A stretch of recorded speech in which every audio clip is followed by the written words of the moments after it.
नीलम भैरव नार्वेकर, सरकारी प्राथमिक शाळा श्री विठ्ठल रखुमाई प्राथमिक शाळा।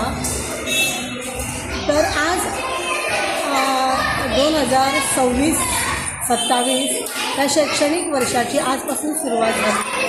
मुलं सगळी उत्साहानं शाळेत आली।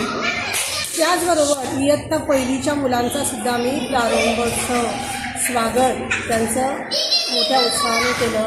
ती पण अगदी आनंदात होती मुलं। आणखी रोजच्या नियमाप्रमाणे आम्ही सुरुवातीला प्रार्थनेने सुरुवात केली आजच्या दिवसाची।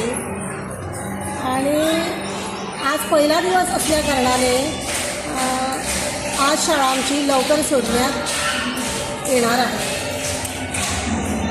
आणि येत्या सोमवारपासून नियमितप्रमाणे शाळेची वेळ सुरू असते।